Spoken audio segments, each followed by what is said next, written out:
back here, so we look our heads the same size. Should I sit back? So I think we're live, D. Live from Nevada and Puerto Rico. Live from Las Vegas and Puerto Rico. Hello, hola, Puerto Rico. Hola, Chef D. Hola, Mr. Todd Denking. I know he's watching from somewhere around. Oh, you know he's watching. Shout out to Todd Denkin and the National Marijuana News. I love you. We love you. Todd Denking, we love you. D, thank you very much for being here with us. You are our guest in Puerto Rico Med-Cannabis in this next August 2 and 3, where you're going to be teaching small, quick recipes with cannabis for all the patients and all the industry that's going to be there, cheering you up and accompanying you that day. So we have postponed the event for August 2 and 3, and D says presente, we say in school here, presente, okay? So D, we want to welcome you to these new sessions of life. This is the new trend that we have right now, and obviously we wanted to talk about how did you get here and all that, but before I will let you introduce yourself. Are you live? Because ella se me está... I believe I'm live. Hi guys, let me know. Where? Well, hello, hola. My name is Chef D, also known as Edible D, and I am the author of The Happy Chef. So that is one of my many names over the years. I'm a 2-time published author. My first cookbook was actually with Be Real of Cypress Hill. It includes his album as a free download in there for you. This is the beginner's edition. And then I made an expert edition for those of you guys that want to formulate and really get your doses down so you guys can dose yourself properly and with an educated dosing system for each and every individual serving. So that's a little about me. That's a little. Okay, D, we know you published your first book in 2014. We know you have always set up kitchens in Nevada. You have been in almost every single magazine published everywhere in Forbes and all. Let me go here. Tell us about D and how did she ended up in Forbes, Bloomberg, CNN, The Entrepreneur, Yahoo Finance, and High Times.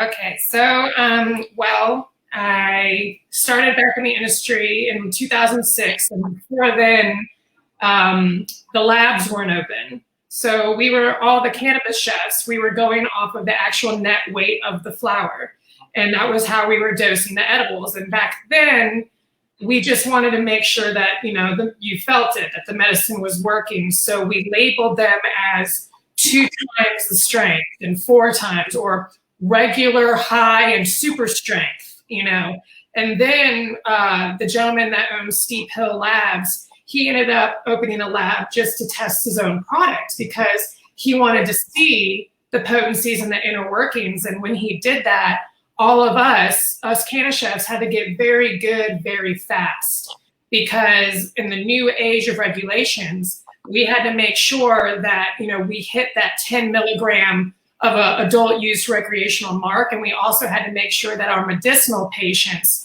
got to their level of relief through the cannabis plant by dosing. So everything came down to a lot of science, a lot of trial and error, certificates of analysis, and being able to read the potencies of all the compounds from your cannabinoids to your plentiful of terpenoids, which also have many medicinal benefits to them.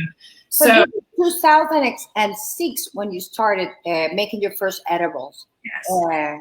So 2006 is a very long time ago, and you were already inserted in the cannabis industry. But I know my students and my colleagues, and I love making this question: what was D doing before 2006? What Where was she living? What was she doing? And how was that change from on that day, that decision day that you said, I'm going to join the cannabis industry. I'm going to join that green bus, green, what we call it.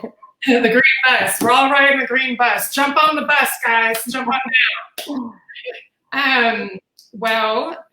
Back before 2006, and also Darian, I was in the restaurant industry in Virginia. That is my home state.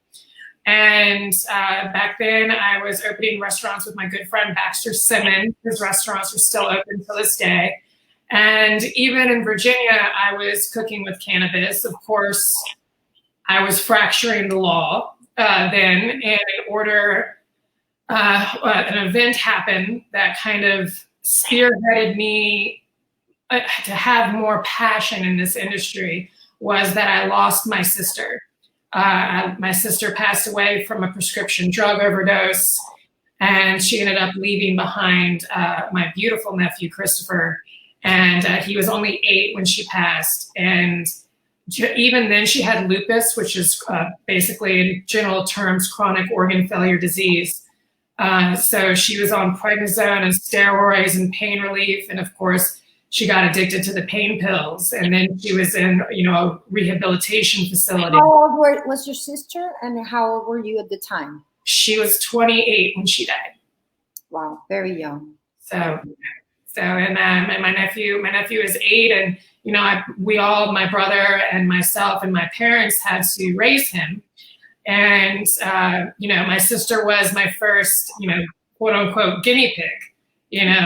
When I would be making edibles back home with her, she always tested my product, and I would always be getting the High Times magazine, and I really wanted. We can say that you got into the industry by treating a lupus patient with your cannabis recipes and helping your sister go through all this. That's how you ended up here.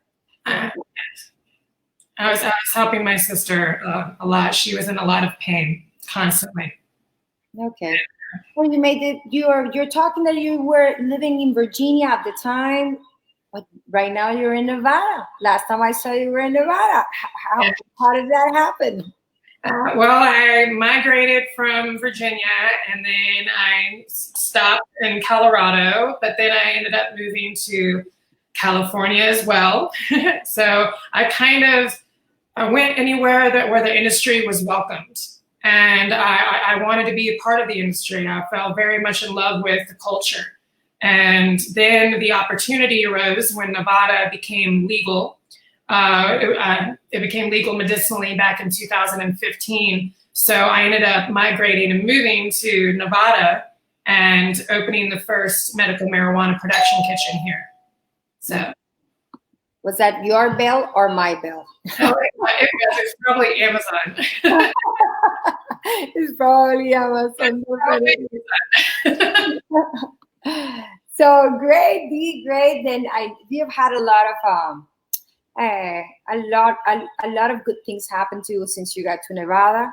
A lot of stars have passed by there. They have selected for you to be their chef. You've been cooking for them. You've been cooking on TV. You're taking this profession to another level, where you have. And I always comment this when I refer myself about you. You have managed to keep your professional side and your professional figure and your chef look and your knowledge and that alchemy that comes in the hands of you guys, you chefs. We need more chefs. We need more chefs on the island. We the industry. We have an excellent school of tourism with a beautiful school of hospitality, and we export really good chefs. So we want, through your story, to motivate these kids and make them understand, from somebody that comes from exactly the same place, why they should join us, what's there for them inside the kitchen inside of a cannabis kitchen. But this is an entire new wave of cooking. This is a chance for most culinary professionals, whether you're an at-home chef or an actual culinary professional, to show your work and express your art in the cannabis space. We are in desperate need of this. We are in need of the plant-based, the vegan recipes. We're in need of different dietary restrictions of products available for patients. This is the time when that you can thrive in this industry if you catch the green bus. You got to jump in now, because now is the time to really, really dive in, because we're a constantly growing industry. Everywhere is getting legal. The whole world is turning green. It's a beautiful thing. And I do have a question. Once I was in the school of hospitality in Carolina. Saludos to all those beautiful students. They have an amazing school there. Ana Jimenez has a beautiful school there for hospitality with an incredible kitchen that I know you're going to visit. They asked me there once, what do chefs do when they're preparing cannabis medicine? Because they were saying, how do you do this? And it tastes things in the kitchen. You can't taste them. How's a day of work in a kitchen like yours? Yeah, we definitely can't lick the spoon. You can at home. You can at home.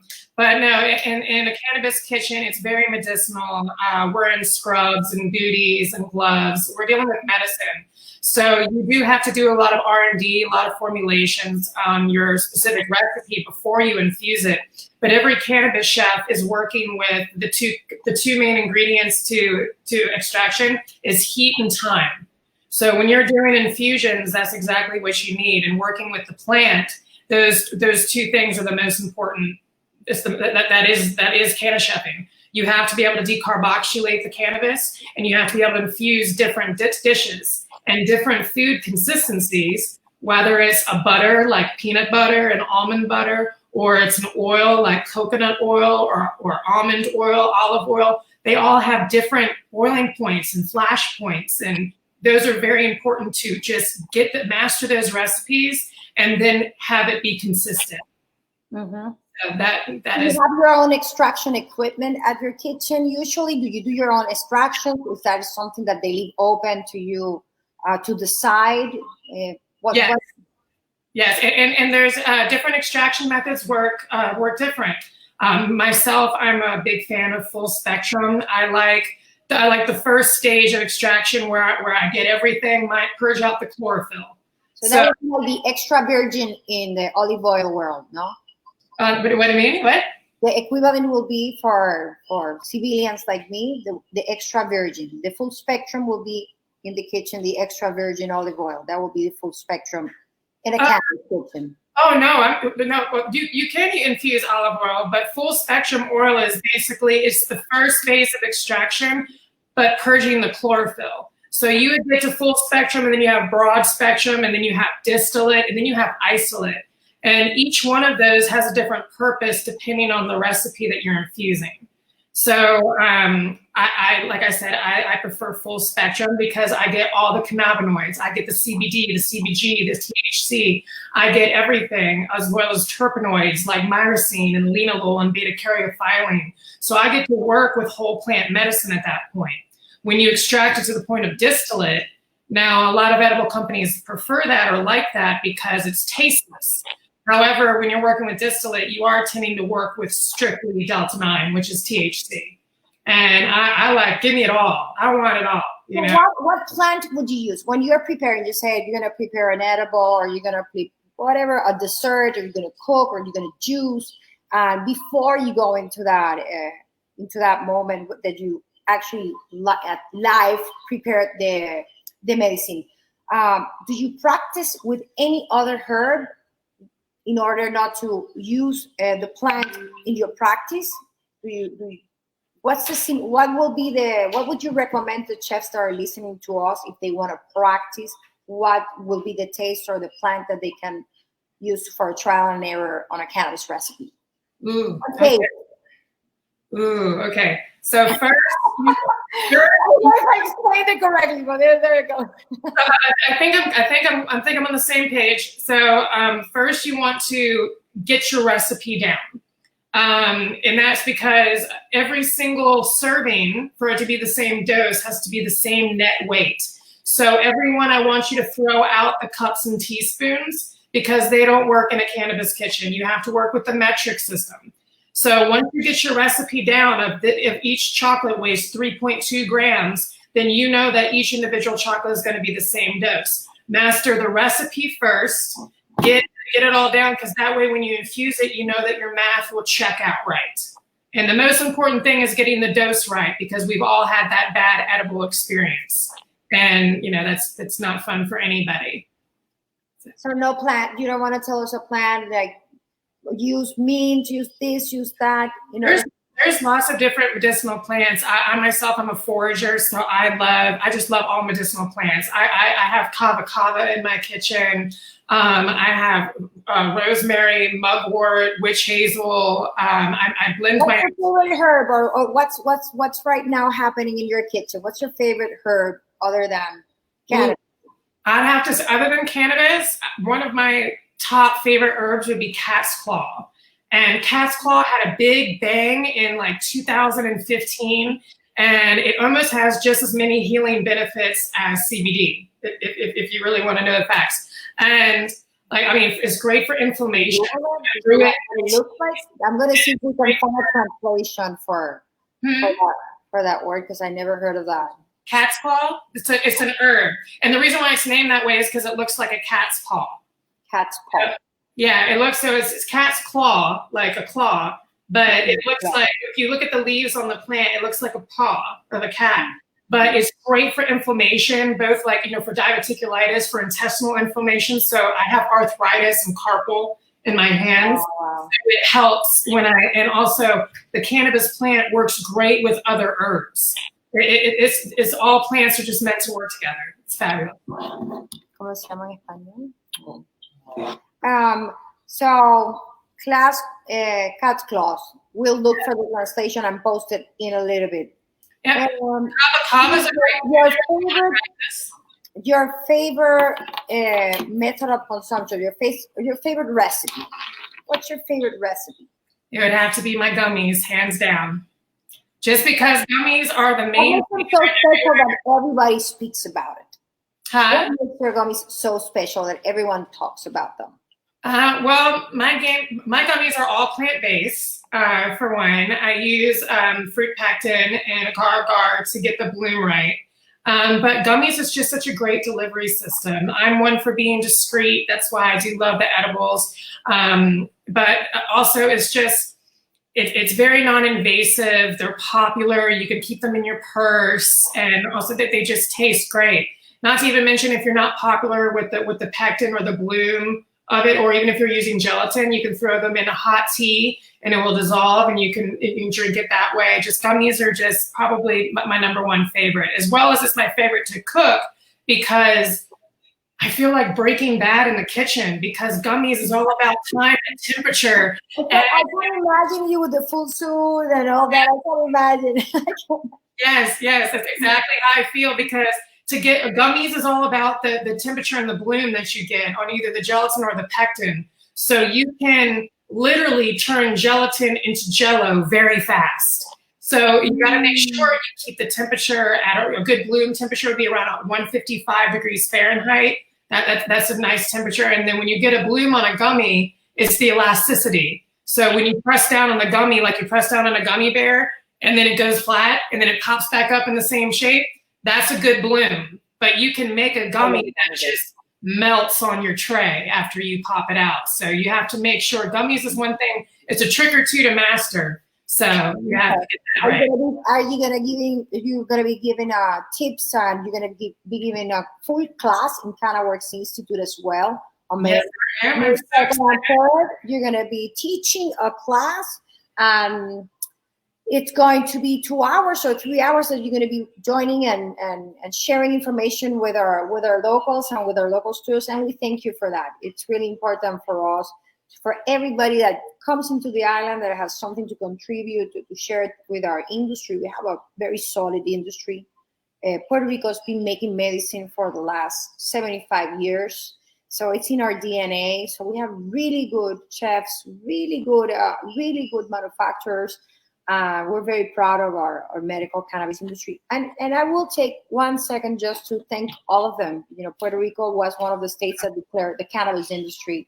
Thank you all to the first responders. You guys are amazing. Honestly, you guys have been making it such an ease during these crazy times of COVID. So my heart reaches out to all of you, and thank you so much, and thank you to your families, and wishing you guys lots of strength, and also for your health to stay healthy during these times. Bless you guys. Definitely. So you're going to be teaching in Puerto Rico. We met in Puerto Rico. You love Puerto Rico. What is it that you love so much about Puerto Rico? Oh, what is there not to love? I fell in love with the patients. The first time I spoke there, I'm just, you know, I'm a foodie. So what do? I talk to the locals. What do I eat? Do not send me to the tourist spots. I want to go where the locals go. I want to dive into the culture and get the good food, right? Yeah, you came in a very special time, because when you came, I remember the first time, you flew in to help us with all the Maria. We postponed, remember, and we had a really big rally. I made about 700 certifications for free for all the patients, and you taught them how to cook. Thank you for that as well. That was very kind of you. That was a beautiful experience. Mimi gave me the honor of being able to speak to the first generation of cannabis patients in Puerto Rico, and it was right after Hurricane Maria. I want to say maybe 10 months, maybe. I think when the event went on. It was just said it was over 700. 7 months, yes, after the event. 7 months, yes, and but like. Honestly, Puerto Rico, you guys are all family. You guys have the strongest, most beautiful spirits and souls. I fell in love with each and every one of you just talking, and you know, the strength that you guys have. Like just at one conversation in particular, I remember one gentleman. He was suffering a lot of PTSD from the hurricane. He suffered a lot. A lot of veterans on the island. We serve. I will say almost 300,000 veterans Puerto Rico has. The population very much in our hearts as well. Yeah, and he had lost everything, and you know, he was in a bad mental mind state. And he said, you know, he mentioned, like, he's like, you know, I didn't want to live anymore. And it wasn't until he saw his 88-year-old neighbor with a machete hacking up the debris in her yard that had destroyed her patio and everything just to rebuild. And he's just like, I have to rebuild. And then he said, we made our closest friends and family surviving together. And that is just so beautiful to me, because he said we were cooking for each other. We were like, and there's something just, I'm getting chills right now just even thinking about that conversation. Let me give you a good surprise. When you came to see us at that time, there were only maybe about 20,000 patients. Yeah. Today we're over 125,000 patients. That's how much we have grown. Oh my gosh, that is and that is because the medicine is giving the results that is expected to our population. So before, it was a very big challenge to bring people into the dispensaries. Now we have a really good word of mouth, which is the best publicity you can ever give to anything. And it's getting better every day. So there's a lot of work. There's a lot of opportunities. There are a lot of empty spaces still in our cannabis industry. And we want people to understand from professionals like you, how did they make that change? How did they come in? Why? And this is my last question to you. How much fun do you have in the cannabis industry? I love what I do. I am so in love with what I do. Especially when I get to go to beautiful places like Puerto Rico. There's so many natural resources. You get to travel, exactly. You get to cook. You get to eat. What else? Oh, I get to cook. I get to eat. I get to make people feel better. I get to give people relief in any way, in every way, shape, and form. People have found a lot of aids from this anecdotal evidence that consists of the entire plant. And it's just, I feel so honored and blessed that I'm in, like, almost feeling pioneering this industry and helping others get in. Because it really is a beautiful industry. It is one love. It is just, I've enjoyed every day and every minute of since 2006 that I've been doing it. So Dee, I know, thank you for that. I'm having fun myself, very much fun in this moment in my life. Education and health all together in one project is my project, my life. And I feel very fortunate as well to be working in this industry. It's an industry for entrepreneurs. You have to have a good heart because everything changes really fast. So you have to have a strong and good heart to work here. And a lot of patience. Yeah, but all the islanders have that. We have a lot of resilience, so we have the full package. So I know you wanted to give away some books. Tell us a little bit about the competition, and I know you also have a special surprise for a cooking intervention with you. So Yes.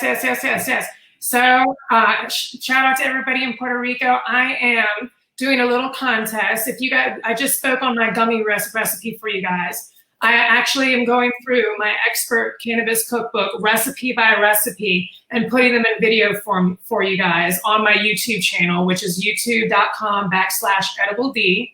I'm at EdibleD on everything.